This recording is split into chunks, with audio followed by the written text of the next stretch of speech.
peut quelque part se dire qu'on est au service de la vie aussi, qu'on vient expérimenter une vie humaine, mais qu'avant tout, on est là au service de quelque chose de bien plus grand. Et ça donne une force incommensurable à la vie, ça donne même une dimension à la vie qui est exceptionnelle. Certaines personnes sont, dès le départ, dans ce schéma de pensée, dans presque cette fulgurance, et d'autres en sont très éloignés. Et de plus en plus de personnes, maintenant, deviennent ou vivent ces conditions-là, s'éveillent à autre chose.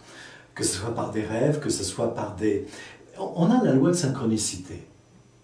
Les gens sont émerveillés par la loi de synchronicité. En disant, oh, c'est merveilleux tout ce qui m'arrive, mais elle a toujours existé, seulement on ne la voyait pas, on ne savait pas.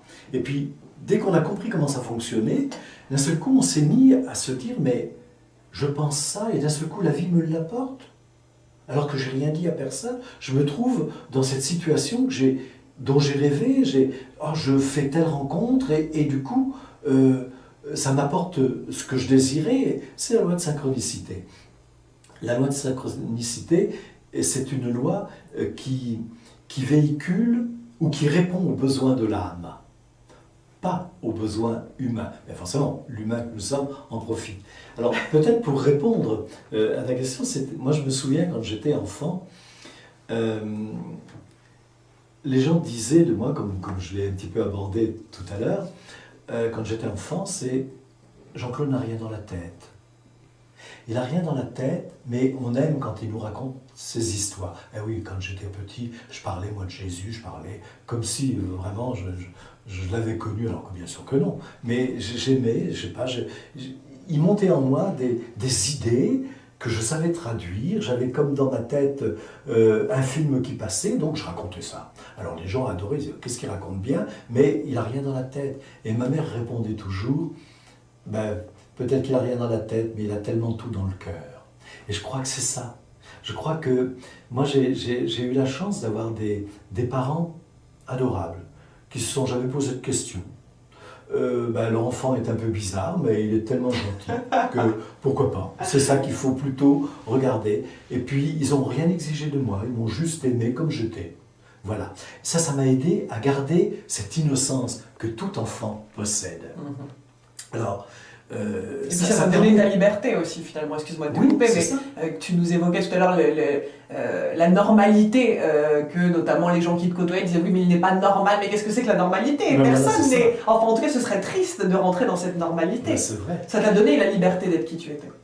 Alors moi je crois que ça vient de l'éducation, tout ça, et puis aussi, je sais pas, mais maintenant on parle de... C'est une sorte de liberté. On parle de spiritualité, on parle de tout ça. Mais il faut voir aussi qu'il y a quelques années en arrière, le karma, non, c'est que la religion, qu'on est enfermé dans des principes, on nous inculque des idées et on ne doit pas en sortir, ce qui fait qu'on est enfermé là aussi, spirituellement, dans une sorte de zone de confort et on n'ose pas faire le moindre écart. Puis il y a des gens qui n'ont peut-être rien dans la tête, ou en tout cas qui possèdent tout dans le cœur, qui disent des choses, qui voient, et de plus en plus les enfants maintenant parlent d'une vie en parallèle. C'est là où ils jouent, c'est là où ils apprennent des choses, et ça n'étonne plus les jeunes parents maintenant. Il y a une évolution quand même, mais quand on remonte à 50 ans, c'est sûr que c'était pas évident, quoi. Et puis surtout, peut-être qu'actuellement, c'est incarné avec beaucoup plus de modernité. Parce que la manière dont on évoque ces sujets, les supports avec lesquels on les évoque, ne serait-ce que moi je vois qu'avec Radio Metsus, depuis 6 ans, en ayant une application qui est sur les smartphones, que les gens peuvent écouter en allant au travail, voilà, c'est aussi répondre avec les nouvelles technologies à un besoin de sens qu'ont les gens. Et en effet, de parler de spiritualité, moi la spiritualité, elle a bondi et surgi dans ma vie à un moment où je me posais des questions, et quelque part ça a donné tout son sens à mon existence.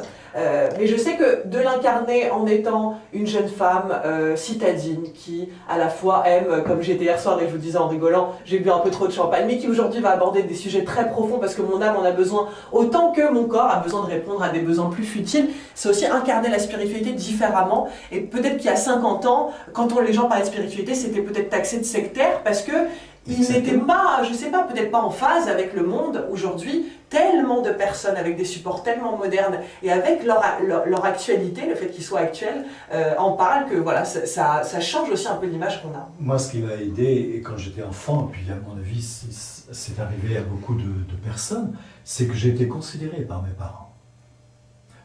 Considéré uniquement par amour. Donc tout ce que je pouvais raconter, alors que j'avais un père athée quand même, hein.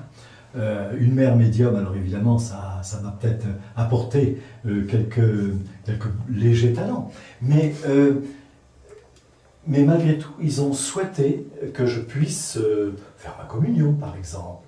Alors je me souviens encore que le curé me faisait peur avec l'enfer. On parlait à mon époque de l'enfer, quand même. Là maintenant plus, hein, Dieu merci.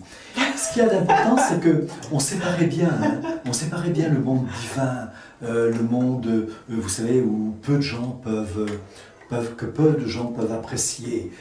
Et puis c'était considéré comme quelque chose qui bloque, qui enferme, interdit. Quand on voit tout ce qui se passe maintenant, vraiment, bon, enfin bref, c'est comme ça.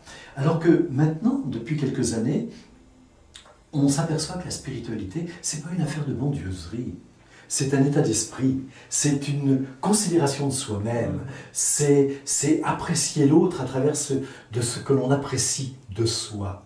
C'est une forme de fraternité, non pas bisous bisous, je t'aime, et puis dès qu'on voit plus la personne, on ne l'aime plus. Non, non, c'est autre chose, c'est une quête de sens. C'est ça qui est important. On a besoin de ça, on va vers ça. Et maintenant, la spiritualité n'est plus réellement, totalement séparée de l'aspect scientifique. Mais non. Maintenant on voit qu'il y a beaucoup de scientifiques, moi j'en connais, qui parlent de spiritualité et qui sont capables d'expliquer, oui la mémoire akashique, oui ceci, oui cela. C'est fabuleux quoi. On fait un bond en avant extraordinaire. C'est ça aussi qui est intelligent dans l'action divine. C'est que du coup on ne peut que s'estimer.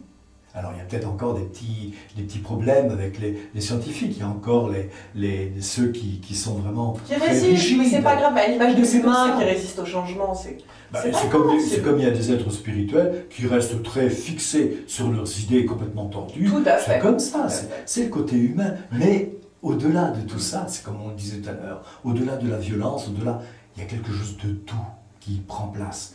Qui commence à surgir et on apprend à se regarder sans avoir peur de l'autre, à se regarder pour se deviner, pour se ressentir, pour s'apprécier, pour faire les choses ensemble. Je crois que c'est ça qu'on nous demande.